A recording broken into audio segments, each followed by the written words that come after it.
वृंदावन की पावन धरती पर जब कान्हा अपनी बांसुरी बजाते हैं तो ऐसा लगता है जैसे पूरा संसार उनकी धुन में खो गया हो। गोपियाँ ही नहीं, पेड़ पौधे, पशु पक्षी और यमुना की लहरें भी कान्हा की बांसुरी सुनकर ठहर जाती। और उन्हीं सबके बीच एक ऐसी सखी थी जिसके लिए कान्हा केवल नंद के लाल नहीं बल्कि उनके हृदय की धड़कन थे। वह थी राधा।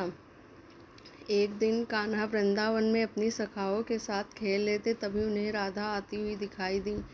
कान्हा मुस्कुरा कर बोले, राधा, आज तुम इतनी उदास क्यों हो? राधा ने मुस्कुराने की कोशिश करते हुए कहा, कान्हा, मैं उदास नहीं हूँ। कान्हा बोले, मुझसे छिपाओगी? तुम्हारी आंखें तुम्हारे मन की बात बता रही। राधा चुप हो गई। कुछ देर बाद बोली, कान्हा, लोग कहते हैं कि तुम एक दिन वृंदावन छोड़कर चले जाओगे, क्या यही सच है? कान्हा कुछ पल शांत रहे, फिर उन्होंने राधा की ओर देखकर कहा, राधे, शरीर कहीं भी चला जाए लेकिन सच्चा प्रेम कभी दूर नहीं होता। राधा ने पूछा, लेकिन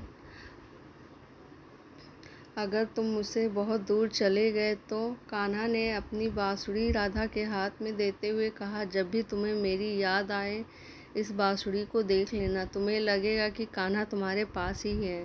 राधा की आंखों में आंसू आ गए। उन्होंने कहा, मुझे बांसुरी नहीं चाहिए कान्हा, मुझे तो बस तुम्हारा साथ चाहिए। कान्हा मुस्कुराए और बोले, राधे, प्रेम में साथ होना ज़रूरी नहीं होता, प्रेम में तो एक दूसरे के हृदय में रहना ज़रूरी होता है। काफ़ी समय बीत गया। एक दिन कान्हा को मथुरा जाना पड़ा। पूरा वृंदावन उदास हो गया। गोपियाँ रोने लगी, यशोदा मैया की आंखों में आंसू आ गए और राधा दूर खड़ी होकर कान्हा को देखती रही।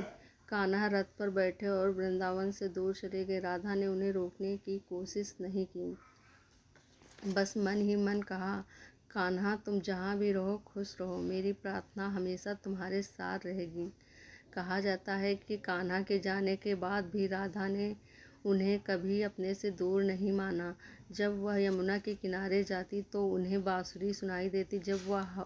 जब हवा चलती तो उन्हें ऐसा लगता जैसे कान्हा उनके पास से गुजर रहे हैं। और जब वह आंखें बंद करती तो उन्हें हृदय में बस कान्हा ही दिखाई देते। यही तो राधा कृष्ण का प्रेम था, जिसमें पाने की इच्छा नहीं थी, जिसमें कोई शिकायत नहीं थी। सच्चा प्रेम वह नहीं जो हर समय साथ रहने की इच्छा करे। सच्चा प्रेम वह है जो दूर रहकर भी सामने वाले की खुशी की प्रार्थना करे। राधा और कृष्ण का प्रेम हमें सिखाता है कि भगवान को पाने के लिए पूजा ही नहीं बल्कि सच्ची भक्ति, विश्वास भी आवश्यक है। जब भी कठिन समय आए, आंखें बंद करके कहिए, राधे राधे, श्री कृष्ण गोविंद हरे मुरारी। जहाँ सच्ची भक्ति होती वहाँ कान्हा स्वयं विराजमान होते हैं। अगर आपको ये कथा पसंद आई हो तो वीडियो को लाइक करें, चैनल को सब्सक्राइब करें और कमेंट्स में लिखें, राधे राधे।